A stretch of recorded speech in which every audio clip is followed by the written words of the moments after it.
नमोस्तु आचार्य श्री की दूरदृष्टि प्रेरणा व मजबूत योजना से 24 अगस्त 2015 को जयपुर राजस्थान से धर्म बचाओ आंदोलन के शंखनाद से पूरे विश्व के जैन आगे बढ़ें व आंदोलन को सफल बनाया। गुरुवार अब मिशन धर्म बढ़ाओ के प्रथम चरण में आपके मार्गदर्शन व सकारात्मक परिकल्पना के आधार पर जैन जनगणना का कार्य माननीय प्रदीप सिंह जी कासलीवाल व उनके सहयोगियों द्वारा योजनाबद्ध तरीके से करवाया जा रहा है। महाराष्ट्र महाराज जी वर्ष 2021 में होने वाली सरकारी जनगणना में श्रावकों के साथ साथ साधु वर्ग की महती भूमिका पर प्रकाश डालें, जिससे जैन धर्म युगों युगों तक स्थायी व सुरक्षित रह सके। दूसरा, गुरुदेव, मेरी जिज्ञासा आपके प्रवचन से है कि यदि ज्ञानी व्यक्ति में मैं अहंकार का होना अज्ञानता है और लोग उन्हें ज्ञानी समझकर उनके अहंकार को और पोषित करते हैं, तो क्या यह भी अज्ञानता है?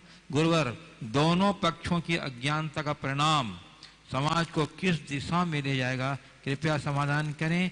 आपके आशीर्वाद हेतु प्रकाश पाटनी, अजमेर।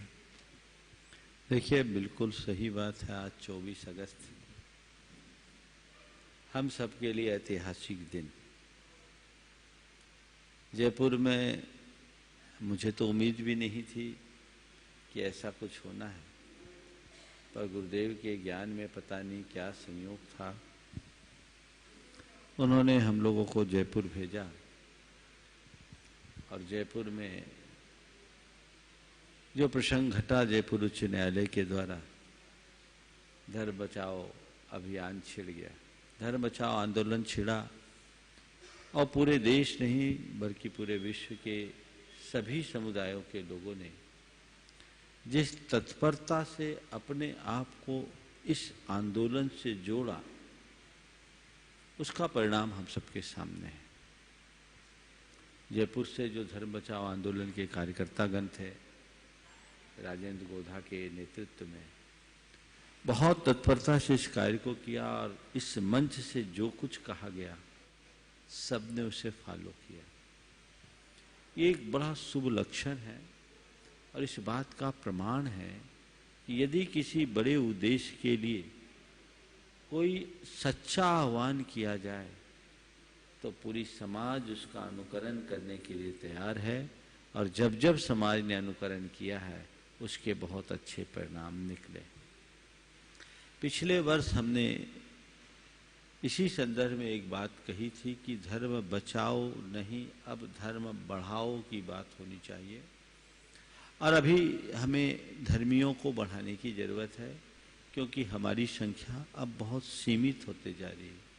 हमारी कुल संख्या 44.46 लाख हो गई, बहुत थोड़े से हैं, हम उंगलियों में गिनने लायक। और यदि यही स्थिति रही तो आने वाले दिनों में हमारी स्थिति और कम हो जाएगी, क्योंकि हमारी TFR टोटल फर्टिलिटी रेट के हिसाब से रेशियो बहुत कम है, फर्टिलिटी रेशियो कम है।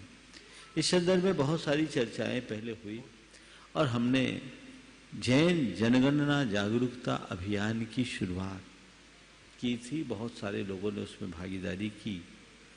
प्रारंभ में ये सोच बनी थी कि जैन समाज के स्तर पर इसकी जनगणना कराई जाए, लेकिन बाद में विशेषज्ञों से राय लेने के बाद सबकी यही सम्मति बनी कि हम सामाजिक स्तर पर कितनी भी जनगणना क्यों न कर लें, सरकार इसे मान्यता नहीं देगी।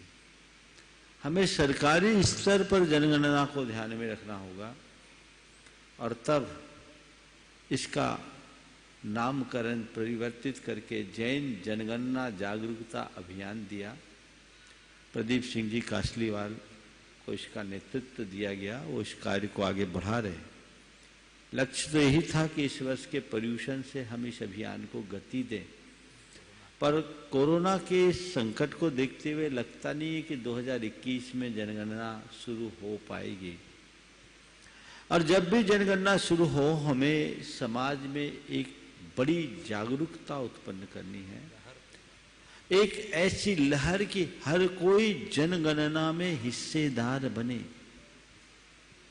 वक्त पर फिर आपको जगाएंगे, क्योंकि अभी से बोलने से उसका कोई औचित्य नहीं। हालांकि विभिन्न माध्यमों से वो निरंतर इसका प्रचार प्रसार कर रहे हैं, पर हमने सोचा है कि 3 महीने का समय बहुत होता है।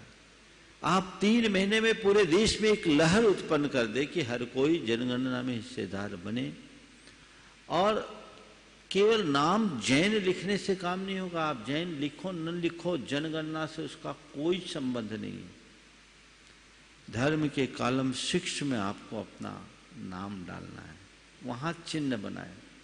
कॉलम संख्या 6 में अगर आपका नाम होगा तो आप जैन गिने जाएंगे। इसे आप सबको ध्यान रखना है। और ये भी बड़ा चुनौतीपूर्ण है। हो सकता है कि एक साथ बहुत सारे लोग जैन लिख दे और जनसंख्या बहुत ज्यादा दिखने लगे तो शायद सरकार उस पर भी कैंची चला दे। लेकिन हमें हार नहीं माननी है। इस अभियान का हमें हिस्सा बनना है और जरूरत पड़ने पर आगे बढ़कर आगे सब काम करना है। हमारी एक ही भावना है कि समाज की वास्तविक जनगणना का हमें पता लगे और इसके साथ साथ समाज का एक आंतरिक सर्वे हो, जिसमें जो भी समाज के कमजोर लोग हैं उनको संरक्षण दिया जा सके। क्योंकि धर्मी बचेगा तभी धर्म बचेगा। फिर कभी इस संदर्भ में आप सबसे चर्चा करेंगे, क्योंकि जब समय हो तभी चर्चा करने का परिणाम है। जो सवाल किया है कि